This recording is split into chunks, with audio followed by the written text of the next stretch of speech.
national anthem. जनगण मन अधिनायक जय हे भारत भाग्य विधाता पंजाब सिंध गुजरात मराठा द्राविड़ उत्कल बंग विंध्य हिमाचल यमुना गंगा उज्ज्वल जलधि तरंग तव शुभ नामे जागे शुभ आशीष मांगे गाहे तव जय गाथा जनगण मंगलदायक जय हे भारत भाग्य विधाता जय हे जय हे जय हे जय जय जय जय हे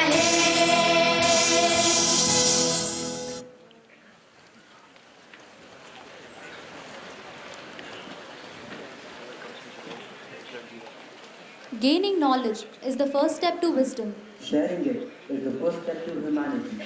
Good morning, ladies and gentlemen. Let me welcome you to the National Business Convention 2016, focusing on the emerging challenges in the business environment, organized by Balaji Institute of Modern Management.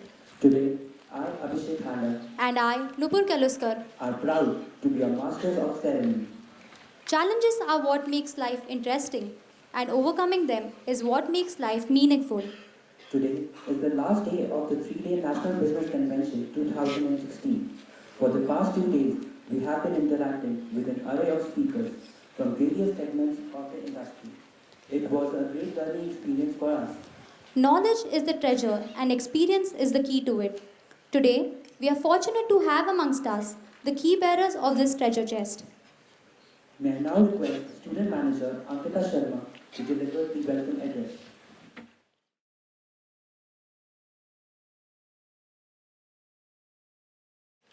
The nature of global business environment guarantees that no matter how hard we work to create a stable business environment, the business will continue to experience dramatic changes far beyond our control. Good morning, ladies and gentlemen. I, Ankita Sharma, Student Manager BIMM, is honored to welcome our guest, Mr. S. Sasikumar, Joint Director, Foreign Trade, our beloved Bala Sir, other dignitaries, and all the student managers to the last day of National Business Seminar 2016, focusing on emerging challenges in the business environment. The business scenario will continue to envision innumerable changes in years to come. But we need to be flexible and adaptive in our approach towards new technology in order to survive new competition and survive well in this VUCA world. We are here to play our part in shaping the future of a product that is ready to accept challenges and play a positive role in our societies. We have learnt a lot in these 2 days, and I look forward today to more corporate leaders and stalwarts who will enlighten us with their corporate exposure and insights to accept challenges. When pressure mounts, scale up and give the best shot to your competitors. With this note, I welcome all of you once again to make the most from this knowledgeable gathering. Thank you. Thank you.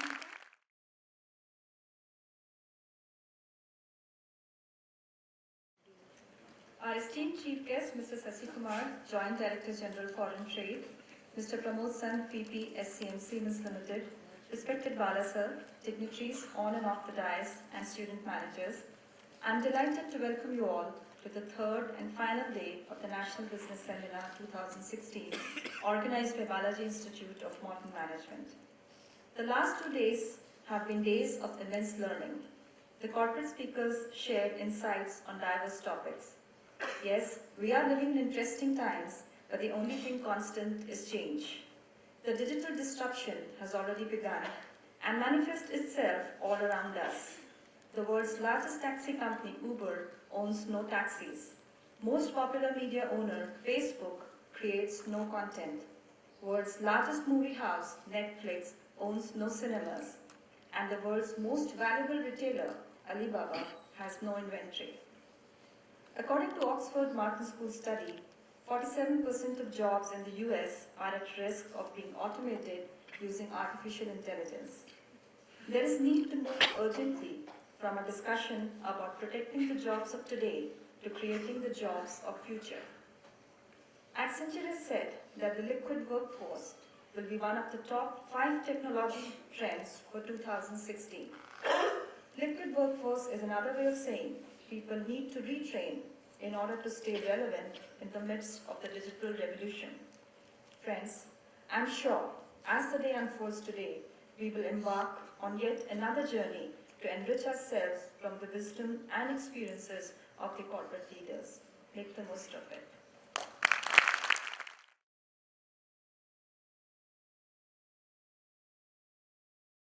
Friends, I'm unable to stand, that's why I'm sitting, so excuse me. On behalf of the trustees of Shri Balaji Society, the faculties, the staff and the student community, I extend a warm welcome to Mr. Shashi Kumar and our friend from the industry, the third speaker for today, who have taken the time to be with you all.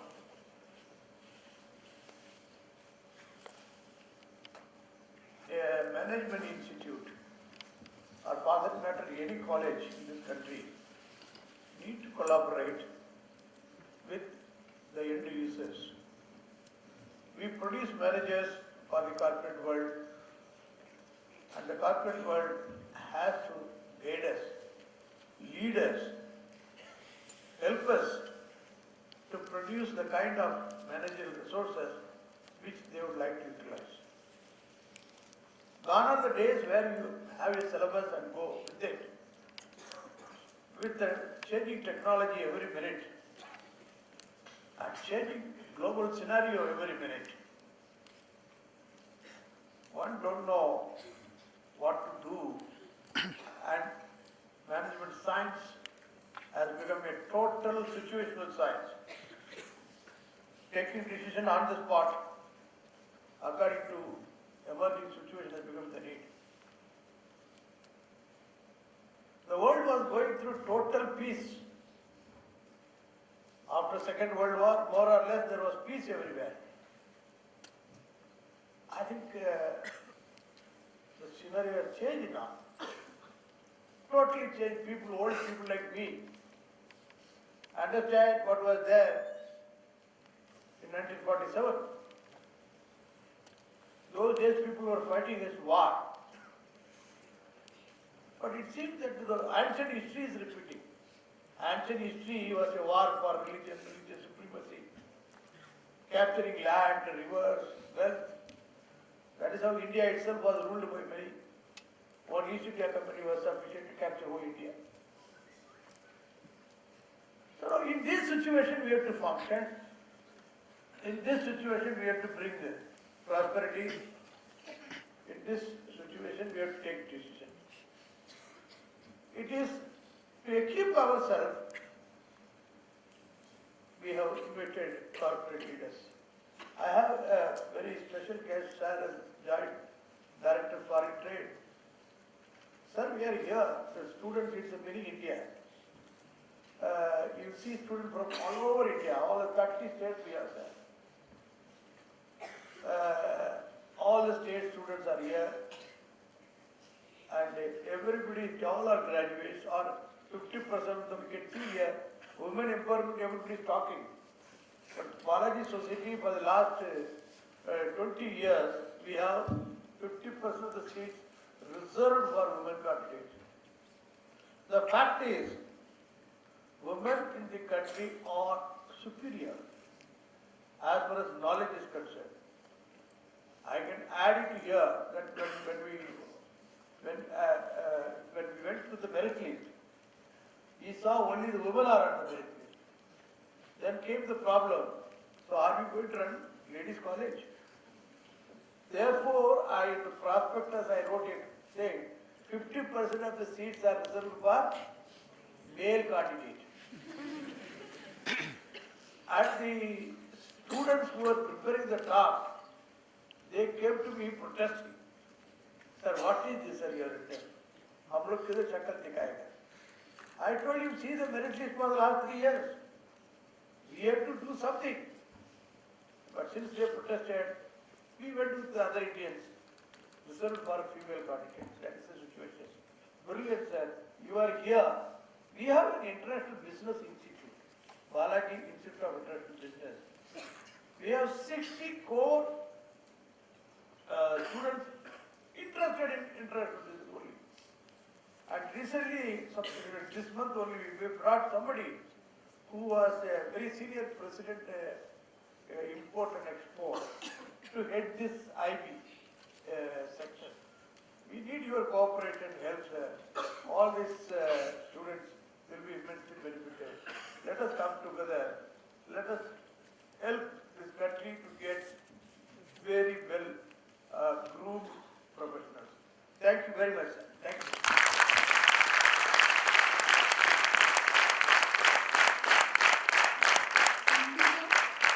As our college tends to grow, we have a strong foundation of 4 pillars, which are Balaji Institute of Modern Management, BIMM, Balaji Institute of Telecom and Management, BITM, Balaji Institute of International Business, BIIB, Balaji Institute of Management and Human Resource Development, BIM HRD. The bridge of success of Sri Balaji Society is built on its values, which are discipline, dedication, and determination. We have chosen the design thinking approach towards management education. We dream to create an environment conducive to experiential thinking. May I now request Professor B. Parmanandan, Director Finance, Sri Balaji Society, to welcome Mr. S. Sasikumar, Joint Director General of Foreign Trade. Of flowers.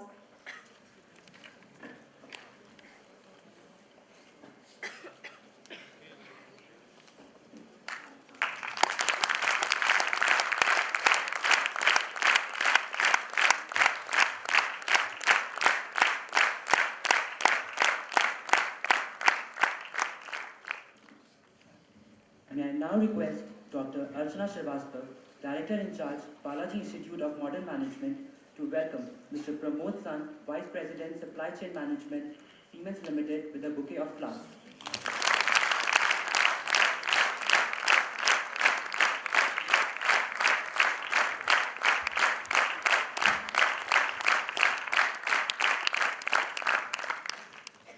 Today, we are privileged to have amongst us Mr. S. Sasikumar, Joint Director General of Foreign Trade.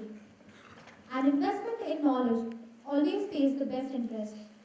There are significant emerging opportunities and challenges to commercialization and innovation, resulting from technological changes to become a more sustainable, broad-based economy.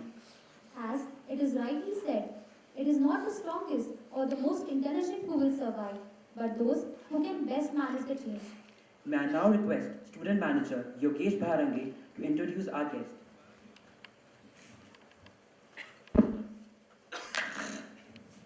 Thank you, Abhishek. Managing global business has been a business challenge for centuries. No single organization model is best for all companies handling the realities of rapid growth in emerging markets.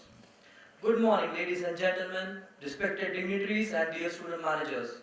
I, Yogesh Kumar Barange, feel honored to introduce to you Indian Trade Officer of Batch 1990, Mr. S. Sasikumar, Joint Director General of Foreign Trade. He is currently posted in Pune. Sir has done his schooling from Tamil Nadu and has done his graduation in agriculture and post-graduation in biotechnology. Mr. Sasikumar has a vast experience of 22 years in foreign trade in different cities like Kolkata, Madurai, Hyderabad, Coimbatore and Pune, working under different culture and in different working conditions. His 22 years of experience in foreign trade is enough to guide us as to what problems and challenges are being faced by the company in foreign trade. Sasikumar sir, it's our pride moment to have you amongst us. Sir, the platform of guidance is all yours.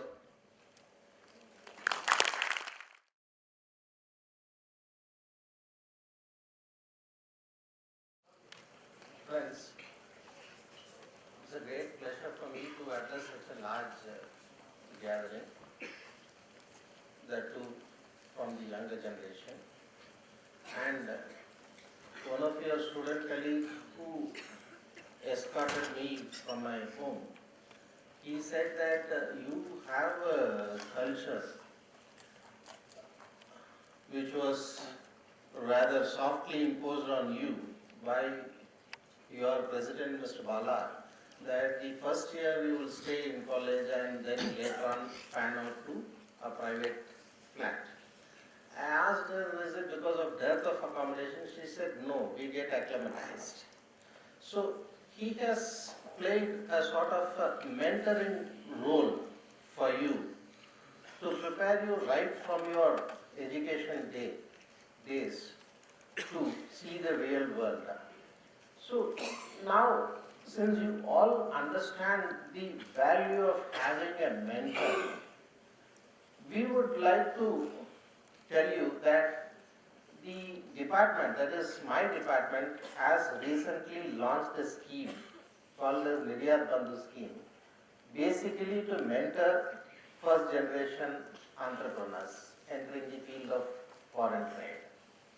So I am here not only as your guest on invitation, I am also here as a part of that scheme wherein we do sensitize the young entrepreneurs and would-be entrepreneurs about the nuances of foreign trade and the laws and regulations governing it. Basically, wherever we do an independent program, we do have people from ECGC, some bank, and Export Promotion Council, depending on the location of our program. Suppose if it's an engineering cluster, we would try to pull in somebody from the Engineering Export Promotion Council, and if it's a textile cluster, you would try to pull someone from an Apparel Export Promotion Council or PedExcel, etc. But since you are all yet to enter into the international trade in the actual sense, we have not brought anyone else because I am sure the other industry captains who are here and who are going to share their knowledge with you will be sensitizing you on those aspects of international trade.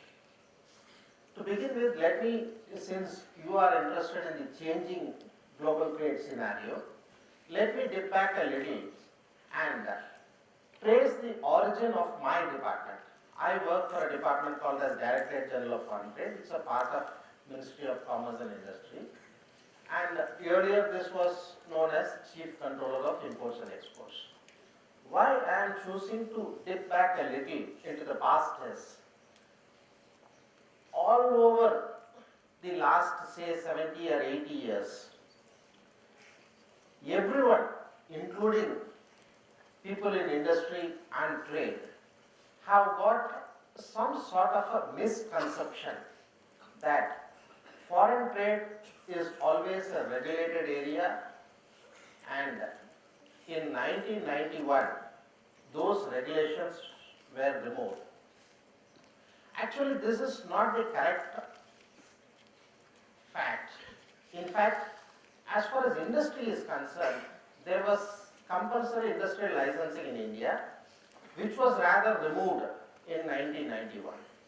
And as far as foreign trade is concerned, it was never regulated in this country, and since it was never regulated, no such watershed development or turning point happened in 1991. Whatever was there is still continuing. Okay. So now let me dip back a little. See, the Office of Chief Controller of Imports and Exports was created as a part of Defence of India Rules 1944.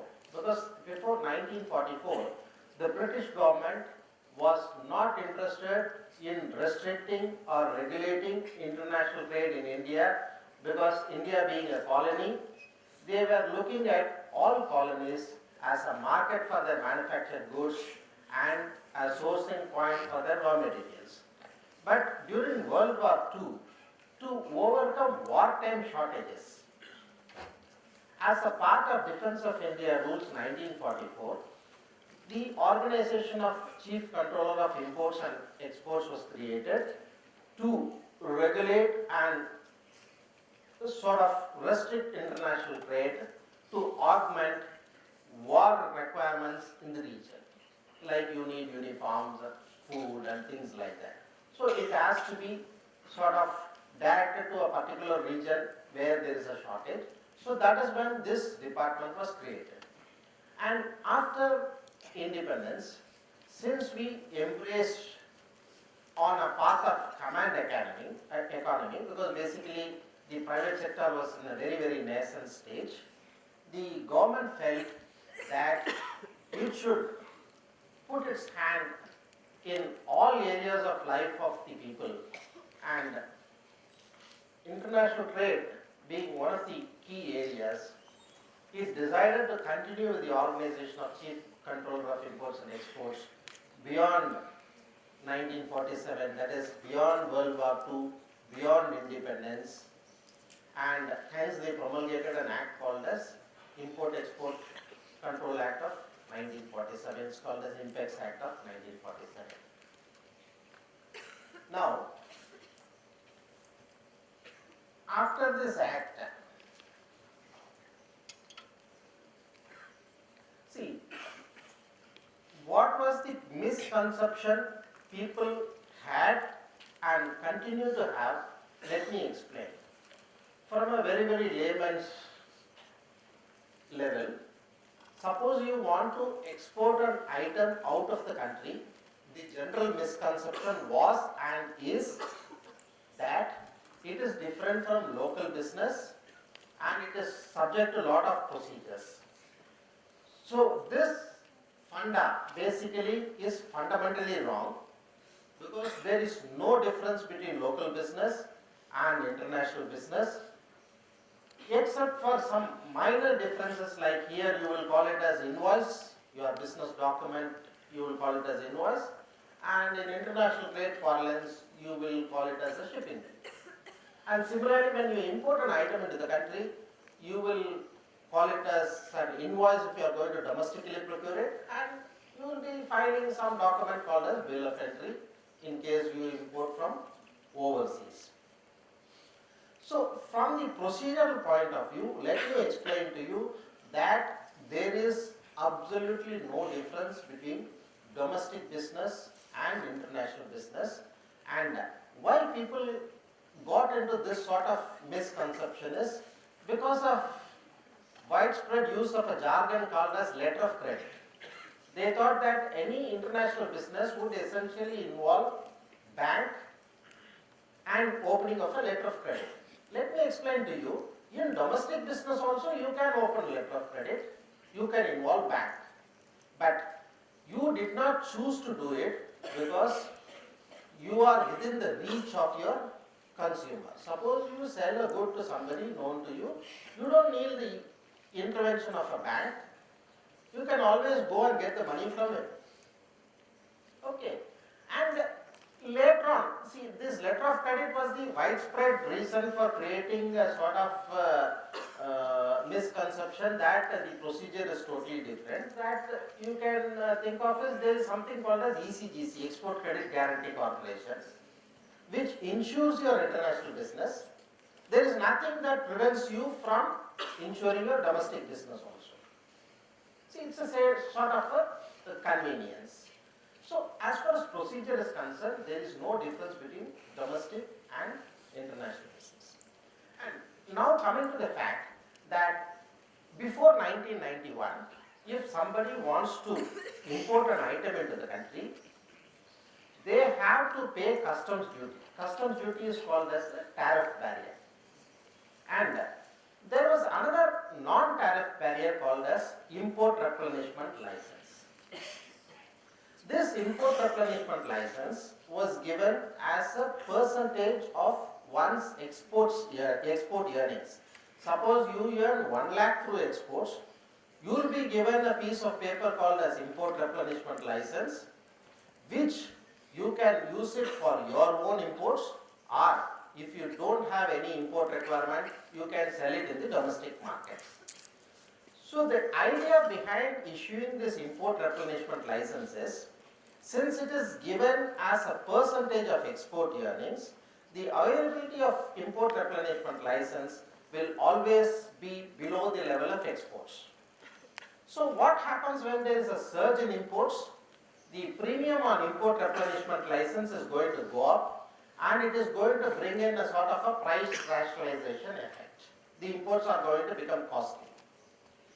But once you possess this import replenishment license and you are ready to pay customs duty, the foreign exchange, that is the so-called dollar, will be given to you at a government determined exchange rate. Okay, then what happened post 1991 is, instead of import replenishment license, this import replenishment license was scrapped, and you were asked to buy the foreign exchange, that is dollar, at a market determined rate. And dollar is not going to be printed in Sivagasi of Tamil Nadu, though of course it happens in a small way, Mr. Bala will be knowing. But dollar has to be earned through exports. So if there is a surge in imports, the price of dollar is going to go up, that is the exchange rate is going to go up, and the same price rationalization effect which was operating through the instrument of import replenishment license is going to operate now. Okay, so except for this minor change, there was no major change between pre-1991 scenario and post-1991 scenario, but in the field of industrial licensing, it has undergone a great change, because if you want to start an industry, the government, rather the minister, the bureaucrat will decide whether you will be allowed to start the industry or not. That is why you had only Ambassador, Fiat and Standard Motors in India. You didn't have any other, whereas all the neighboring countries were having Toyotas, including Colombo. Okay, this industrial licensing was removed in 1991. But unfortunately, the publicity got more into international trade liberalization rather than the industrial policy liberalization. So everybody thought that a great change has happened in the field of international trade, whereas such a great change has happened on the industrial policy front. The possible reason that could have sort of misdirected this popularity towards international trade could have been, in 1991 we had an acute balance of payment crisis. So the liberalization done at that stage brought in more foreign direct investment into the country and things like that. So everybody thought that this and that are related, whereas the real change that has happened in India got relegated to a backseat. Then there was something called as cash compensatory support. That is, suppose you were earning 1 lakh rupees as foreign exchange through exports, then you were given a cash subsidy of 5 to 10,000 rupees, say 5 to 10%. That was removed because in 1991 to 1995, what happened is the WTO emerged strong. So the WTO norms doesn't permit any direct subsidy. You know that as students of business management, you would have heard of GATT, General Agreement on Trade and Tariffs, that evolved after the World War II. And this General Agreement on Trade and Tariff is the embodiment of rules and regulations that were regulating the international trade. But after 1991, say precisely in 1995, the WTO emerged in a big way, replacing the GATT and subsuming the GATT and the AOA, they call it as Agreement on Agriculture, AOA into it. Later on, lot of other agreements also got subsumed into the WTO fold, like there was something called as multi-fiber agreement. Suppose Europe will say that if they are going to import 100 shirts, they will say that 5 they will import from India, 5 they will import from China, 5 they will import from Russia and things like that. There was sort of a discretionary distribution, a sort of a quantitative restriction. Normally they use the jargon called QRs. So QRs were there in India also, and QRs were there abroad also.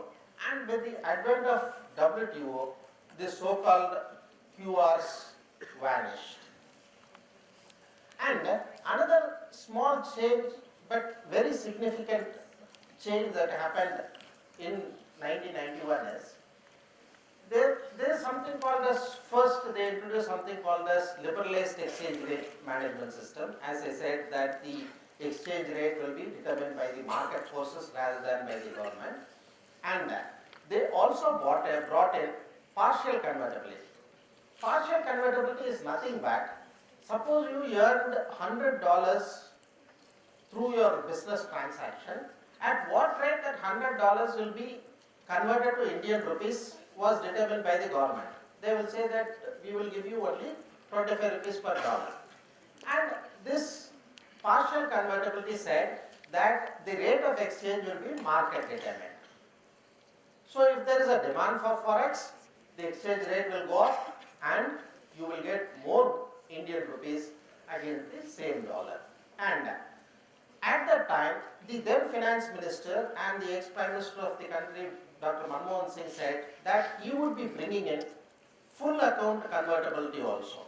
The difference between partial account convertibility and full account convertibility is, in partial account convertibility, only your current exchange earnings are converted at a market determined rate and they are not subject to any great regulation. But suppose you have a big bungalow in Pune and you want to sell it, take the cash to the bank, convert it into dollars and buy a bungalow in US, that is not permitted. So from 1991 till today, we have not brought in full account convertibility. Why I am making a mention about it, since it is not my subject, though it is not my subject, is this has got a great implication in international trade. Number one is, one should understand that in the global business, the major commodity that is traded is currency as such. In fact, more than 95% of the global trade takes place in currencies. Like mark can be purchased, sold against dollar, or yen can be purchased, sold against Swedish franc, Swiss franc. So, if we are not going to bring in the full account convertibility, or rather full convertibility, then we are not taking part in this big game of currency business. So, our international trade is restricted only to trade in goods and services, which is less than 5% of the global trade. I don't know the current figure, but I am using the conservative figure of 5% because I am not very sure, but the last figure about 7-8 years back was only 1.5%. 98.5% of the global trade was in currencies. So when you talk of international business in India, you are talking of only say 1.5 to 2% of the global trade, and out of this also our share in the global market, I don't remember the exact current figure, perhaps you people will be keeping a tab on the statistics, it will not be more than 2%. In fact, at the time of independence it was 2%, later on it came down to 0.5% or things like that over a period of time. Now also I don't think it would have exceeded even 2%. So we suppose if we can double our share in the global market, say from 2% to 4%, it is going to bring about a 100% increase in our international trade. In fact, there are so many jargons, like nowadays you hear a lot of rhetorics like Make in India, Skill India and things like that. A couple of years back there used to be slogans like whether export-led growth is possible in India. There used to be slogans like export or perish. Okay. But later on it was realized that the share of India in the global market is too meager, and as a percentage of the global, as a percentage of GDP also, it is too meager to drive a sort of an export-led growth in the economy like our neighboring country, China has achieved. Still, we are very sort of a marginal player in the international market. And another change that happened in 1991 is, of course, my organization was renamed from the name Chief Controller of Imports and Exports to Directorate General of Foreign Trade. And on the legal side, the Impex Act of 1947 was changed to Foreign Trade Development and Regulation Act of 1992. And as I explained to you earlier, with the emergence of WTO, the GATT, Agreement on Agriculture, all these things got redefined by WTO to create a rule-based, transparent and predictable mechanism for conduct of international trade. And a lot of other agreements like, as I told, GATT, TRIPS, then multi-fiber agreement abolition, all these things have started emerging in the international market. And still the GATT, TRIPS, GATT is nothing but General Agreement on Trade in Services, TRIPS is trade-related investment policy measures, then TRIPS is trade-related investment measures. All these things have not reached any sort of consensus in the international community, and before it could reach a level, the WTO itself has taken a back seat now with the re-emergence of regional trading agreements and the free trade agreements. In fact, now there are more than 395 regional trading agreements operating, and the prediction is 3 mega trading blocks, your RCEP, TAPP and TPA, will be controlling the 80% of the global trade in future.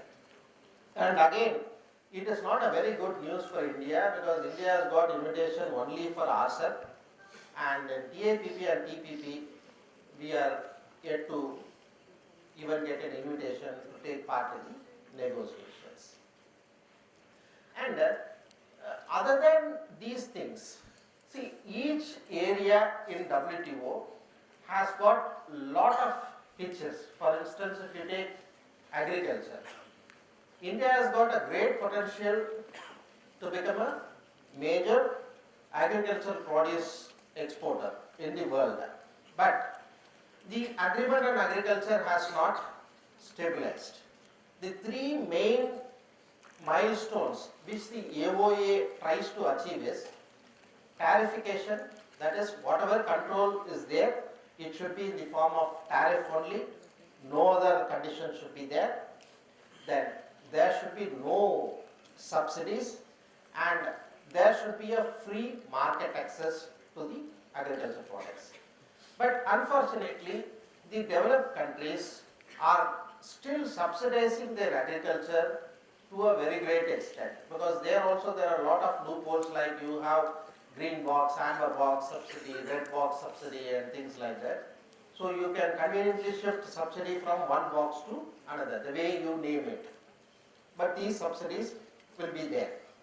And the idea of WTO itself is to create a unified global market which will be rule-based and regulated only by tariff. non-tariff barriers should be removed. That is why India phased out the quantitative restrictions in 2000.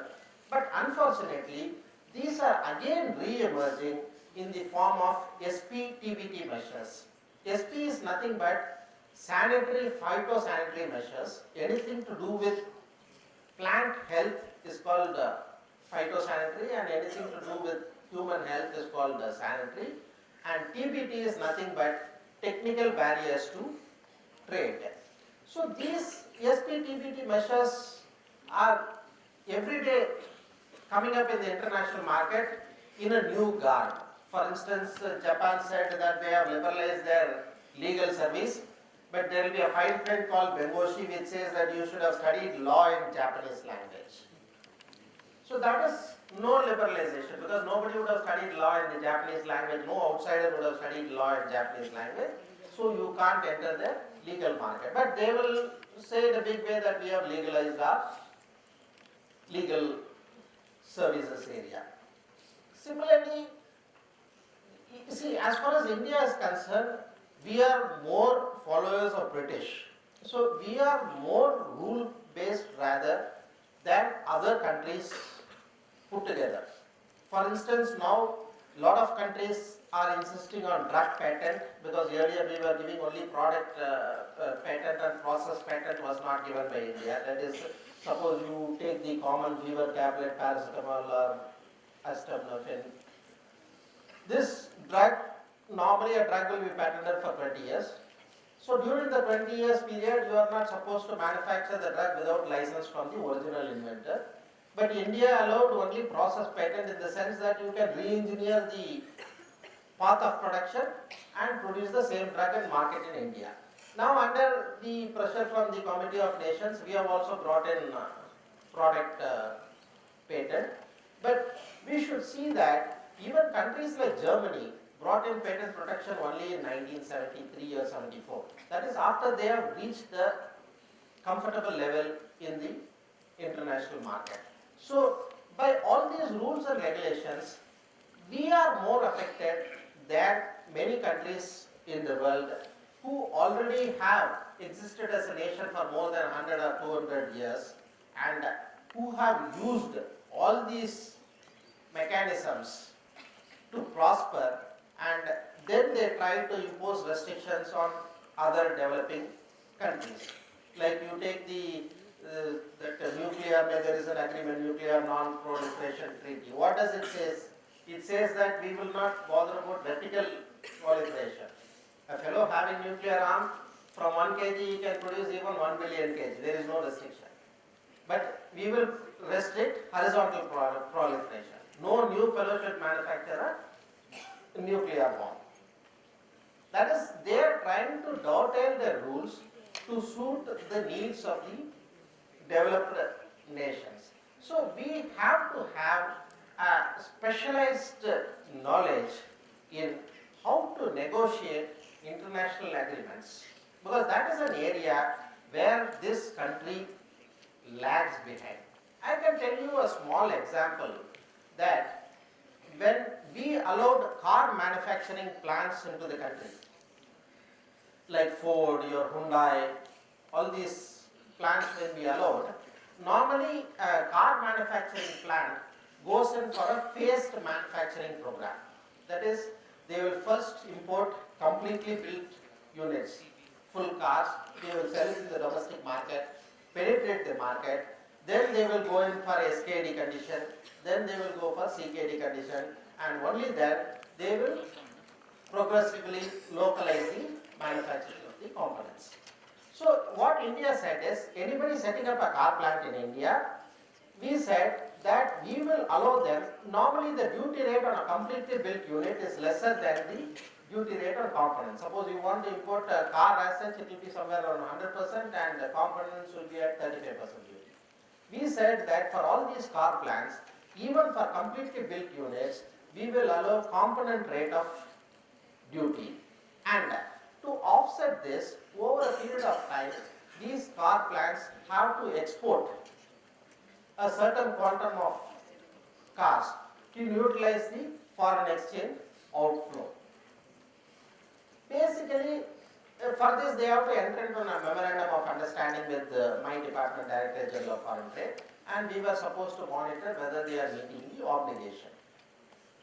But the same thing what China did is, they said that anybody can establish a car plant in China, but the minimum installed capacity should be more than million plus cars. They didn't give any duty concession. They put only the small restriction because they knew that the size of the entire Chinese car market is only 4 lakh cars. So a fellow who is putting a million plus unit capacity plant, even if he operates at a 60% capacity utilization level, he has to export cars outside China. So like that, there are various intelligent ways to protect the national interests other than following only the rule-based approach which we inculcated out of more than 100 years of British rule. See, we got a lot of positive things from Britain, but there are certain drawbacks also. The adaptation time is too long. In fact, if you trace history, who went out of Britain to America as people who couldn't tolerate this sort of lethargic attitude.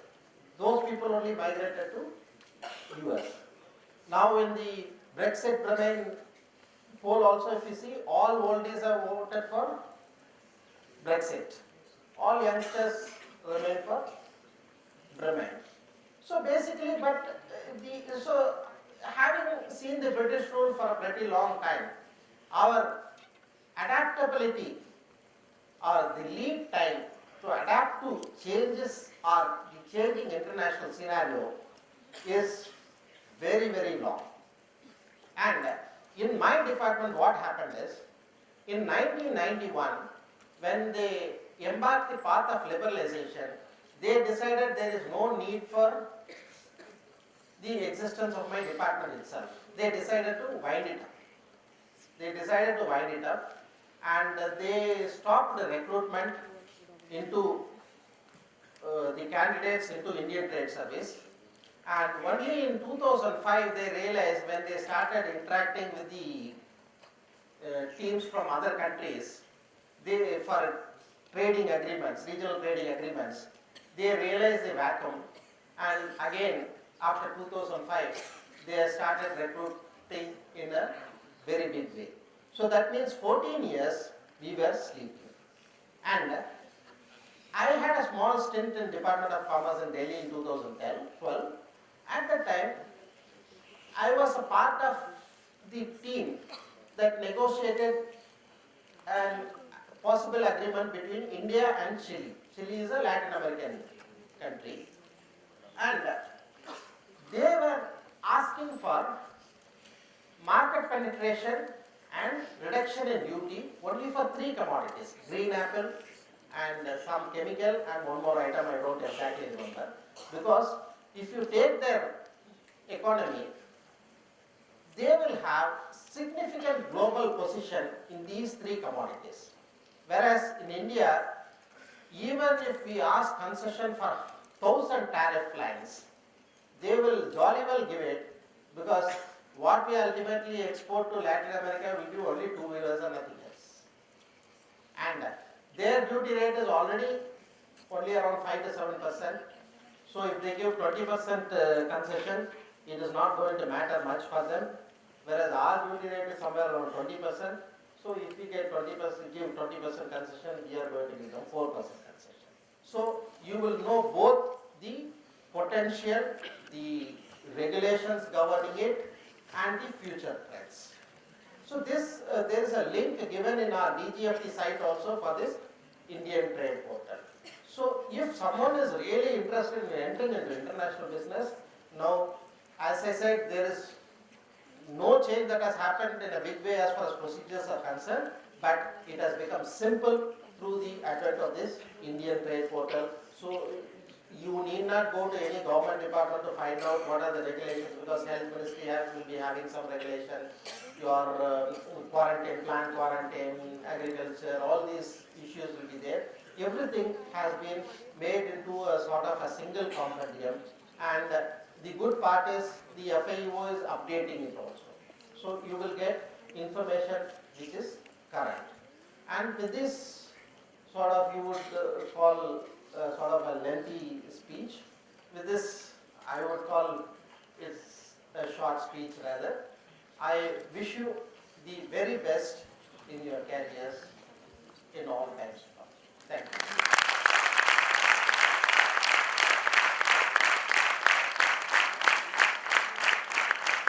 The line is now open for the questions.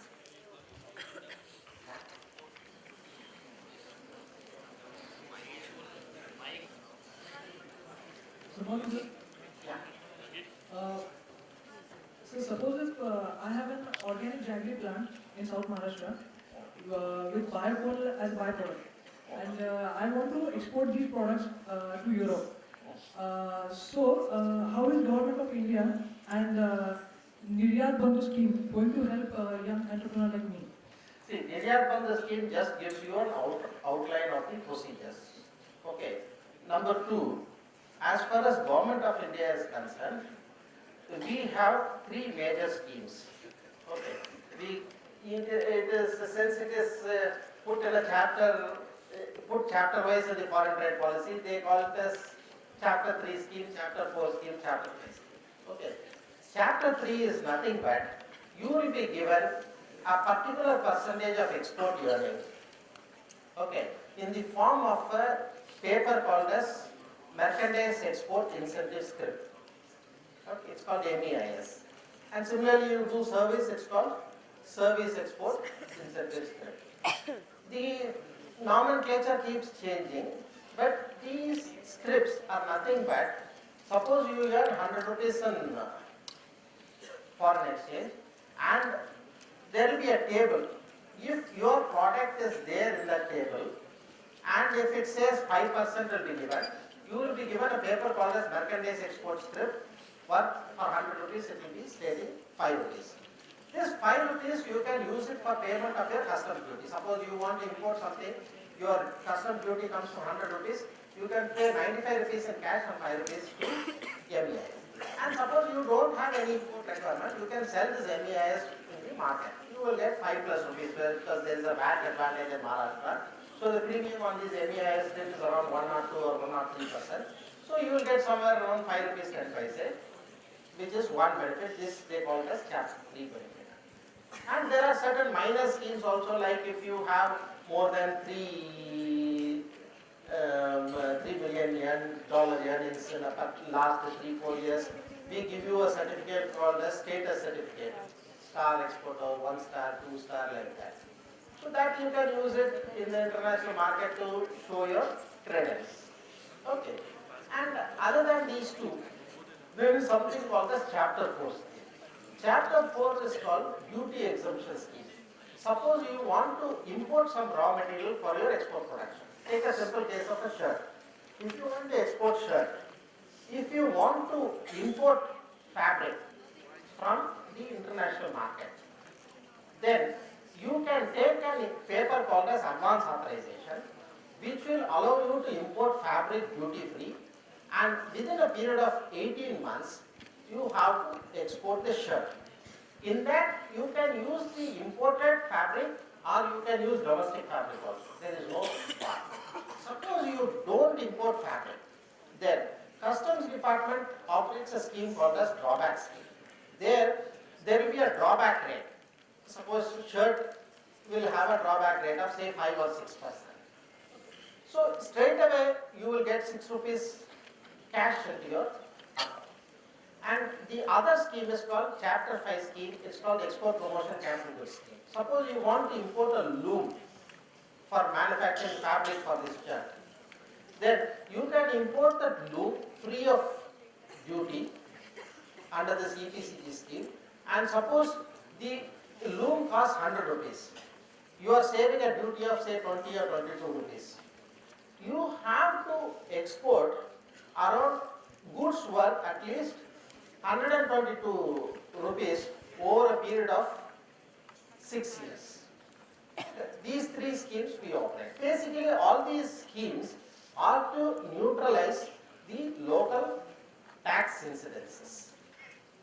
So I do have a second question to you, sir. So pulses being our staple diet, why are we importing pulses?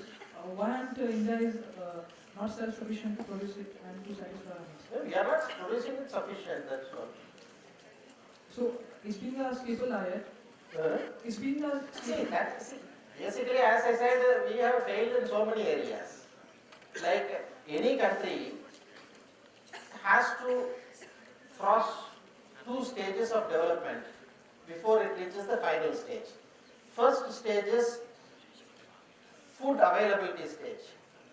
Food will be available, but it will not be available in all areas for all the people. Like take the case of rice. Rice, there can be surplus in Orissa, there can be a scarcity in Kerala. Okay. So that is what the government tried to address through your public distribution system, Food Corporation of India, storages and things like that. So at the time of independence, we were at the stage of food availability stage. Okay. Second is the food security stage. Food security stage is you give both physical and economic access to food for every citizen. That is physical access. You see that you have a distribution chain, you have a storage chain, so that you don't have periods of famine and things like that. And economic access is, if price is higher than the average earnings of a person, you try to subsidize it through public distribution system and things like that. So this is called food security stage. Third is the nutrition security stage. Nutrition security is providing physical and economic access to a balanced diet. See, what do you mean by balanced diet? You need a certain amount of carbohydrates, you need a certain amount of proteins, you need a certain amount of fat, you need a certain amount of vitamins and certain amount of minerals. Okay. This has to be achieved by a mix of foods.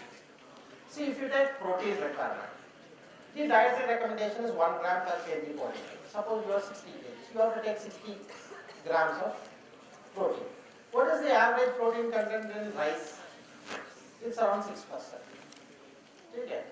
6%, so even if you take 100 grams of rice, which is the normal consumed quantity, you are going to get only 6 grams of protein as against your dietary requirement of 60 grams. What other countries do is, they eat all types of food, plant food, animal food, whether it runs, flies, whatever it is, they eat. Okay. The protein content in pulses is around 20%, and the protein content in non-vegetarian foods is even more than 20%.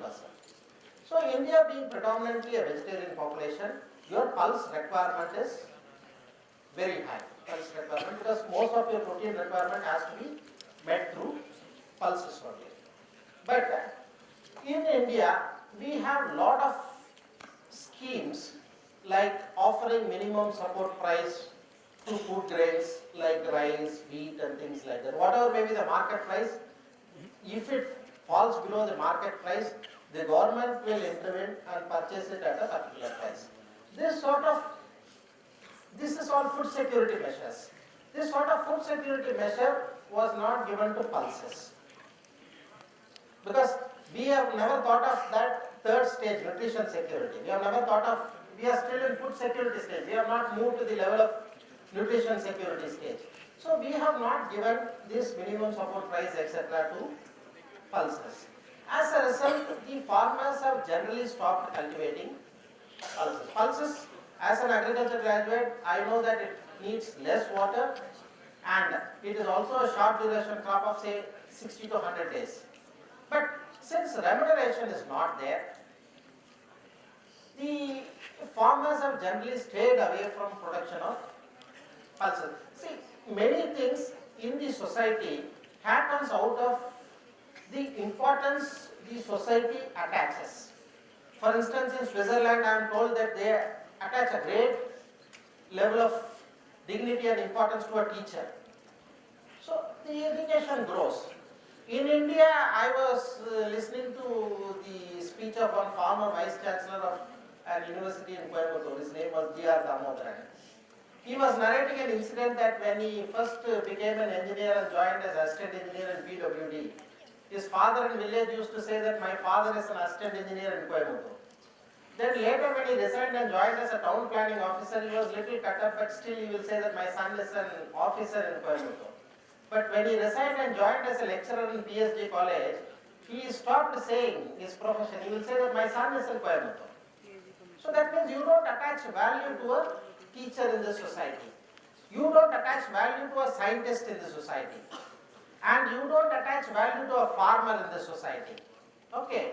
So what ultimately happens is, the agriculture has not grown to the extent it should have grown. Like in US, only 2 to 3% of the population is engaged in agriculture. So everybody is scared that these 2-3% also shifts to manufacturing or service sectors. We can't eat plastic cars, we need food. So they heavily subsidize the 2 to 3%, and industry, agriculture has reached industry proportions. There are computer controlled, what you call it as SCALA-based systems, SCALA systems, to even regulate the water supply and fertilizer supply to the crops. To that extent, the agriculture has become a sort of an industry there. Here, still we don't see, you go to a theatre, buy popcorn for 60 rupees or 120 rupees depending on the style of the theatre. You never grudge, array, popcorn cost has gone so up. But when tomato price goes up, you make a hue and cry. Tomato price has become 100 rupees. Why not farmer get for some time get better price? You are not going to compensate him when it sells at 1 rupee a kg when at times of surplus or distress. So it is a question of change in attitude, shifting priorities. Morning, sir. I am Devang Rajguru from Finance Visualization, VIIT. My question is with along some facts. Recently, after this year's budget, there was a conflict between gold traders and government due to imposing of 1% excise duty on imports. But then at the later stage, after a few recommendations by panel, led by Mr. Ashok Lahiri, the eligibility of gold taxpayer were increased from 12 crores to 15 crores, and even the SSI standard were increased from 6 crores to 10 crores. This is direct indicator to increase gold business, which is surely going to increase the imports of gold. Now, firstly, applying 1% excise duty to reduce the trade, then letting the traders to import more. I mean, why this? They're totally different opinions from the same. No, I'm not getting your point. You want gold to be regulated or gold not to be regulated? I mean, what was the take by foreign trade on this? Hey, foreign trade is not in the picture here. You are talking about taxation. Okay.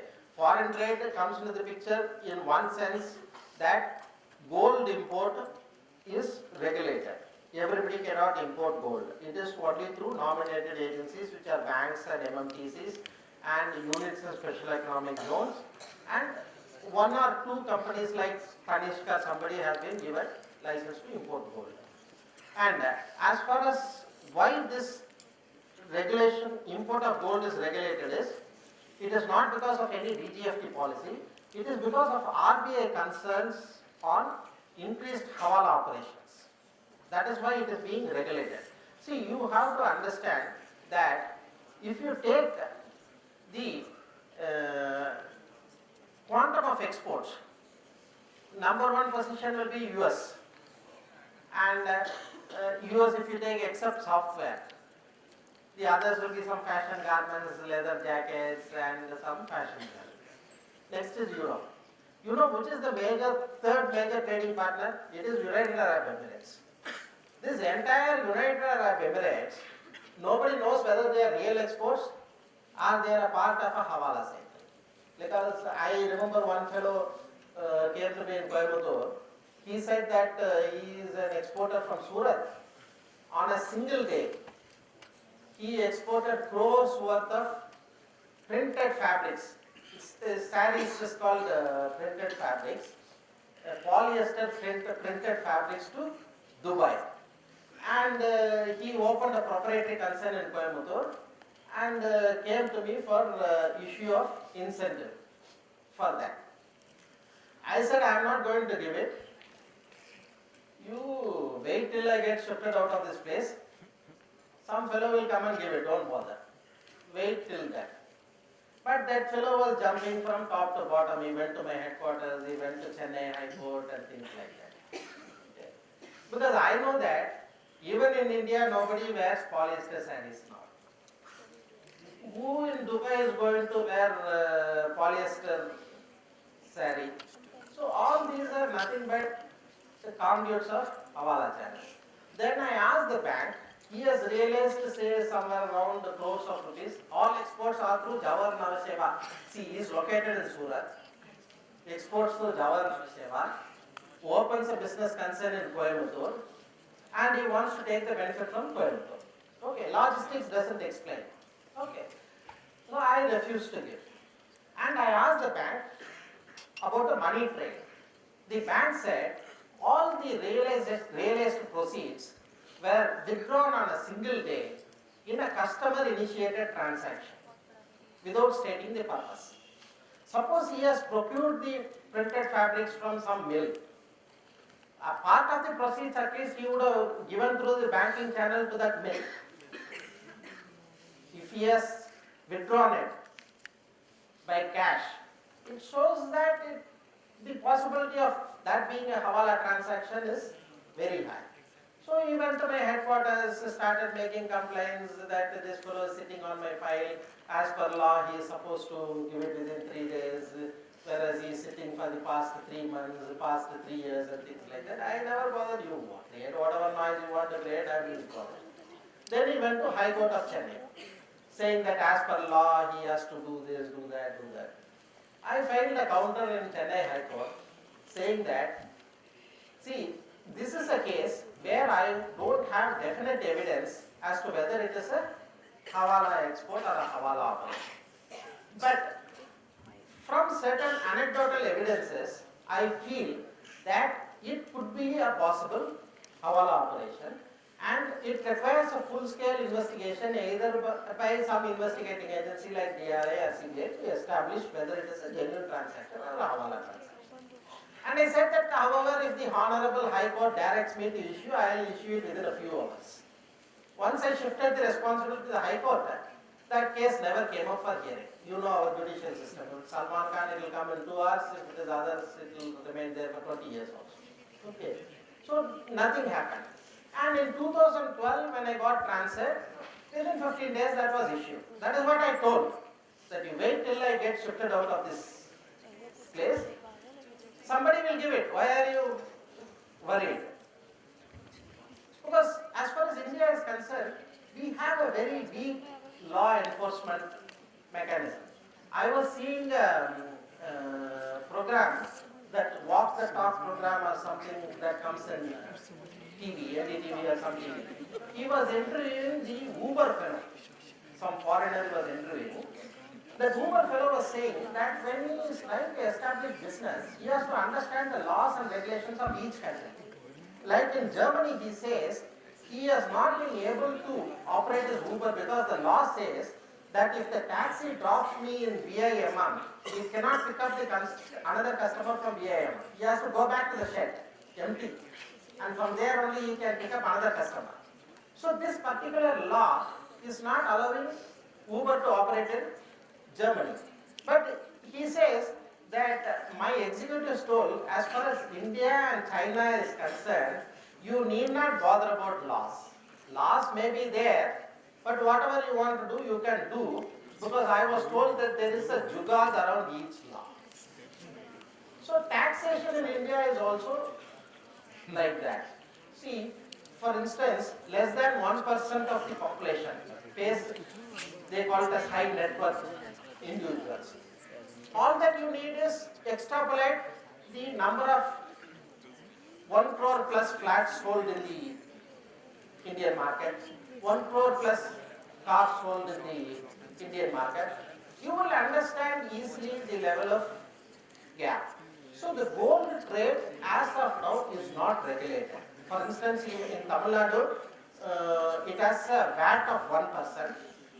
But other than Tanishq, I have not seen any single jeweler doing any billing in Chennai until you pay it through credit card. So now what they have brought in is, they have brought in central excise duty also. And now, yesterday or day before yesterday, you might have read in paper, they have diluted it saying that it will not be applicable to traded items. That is only for the first sales. How one is going to determine all these things is an enigma. But one good thing is, once you have GST in place, it will lead to some sort of an integration between the state taxes and central taxes, and within that also there are different types of taxes, like you have excise duty, customs, excise duties, your service tax. All these things will get integrated into a single module. So you will try to offset the tax already paid. Suppose you are selling some goods from here to Tamil Nadu. You will pay some tax here and you will try to take credit. So there, the Tamil Nadu fellow will naturally be forced to bill the goods, because until he bills, he will not be able to help you to enjoy the tax credit which you have accumulated. So this will lead to some sort of an integration. Till that happens, this 1% excise on gold traders, okay, it will be like 1% VAT imposed in Tamil Nadu on gold traders. The operations will be, because gold is a very high value item. See, in complying with the laws, generally human mind differentiates based on its value. You won't get into a local passenger train and try to travel without a ticket, because it is going to save you only a few rupees. But if it is going to give you a big savings, you will start thinking, why not travel without a ticket? So gold is a commodity where the value of the commodity, though the rate may be very less, 1%, the value of the commodity is very, very high. So everybody will feel that if the shop owner says, without bill you take it, don't pay it, pay credit card, pay it by cash, then generally the people will get tempted. So again, gold industry, if you take, there are no organized industries as far as jewelry production is concerned. To the best of my knowledge, Tanishq is one organized unit. The another is Emerald in Coimbatore, which is much, much bigger than Tanishq, and it is the largest in Asia. Other than these few units which manufacture gold in the organized sector, the gold manufacturing happens in a very decentralized way in a number of places. So they are all not into the tax net. When they are all not into the tax net, bringing a particular point, that is your point of sale, into the tax net, without a seamless integration backward, it will be a very difficult procedure. So that is why jewelers are protesting that it will lead to harassment. Because the number one is temptation to conceal is more, so definitely there will be temptation. And number two is the value is very high. And the third is, it is from a decentralized sector, so record keeping is very, very difficult. So as you evolve, you bring in GST, as you evolve over a period of time, when everybody comes into the organized sector, then these things will make more sense and it will lead to better collections also. Because tax rates, if you see in India, it is still less compared to other countries. It is not that high compared to developed countries. But even the problem is, it is composed more of indirect taxes, including your GST. It is composed more of indirect taxes than direct taxes. So the indirect taxes affect the poorer sections of the society more than the richer sections, because both rich and poor are going to pay the same level of indirect tax. But as a percentage of his income, he is going to lose out more percentage of his income on taxes than a rich person.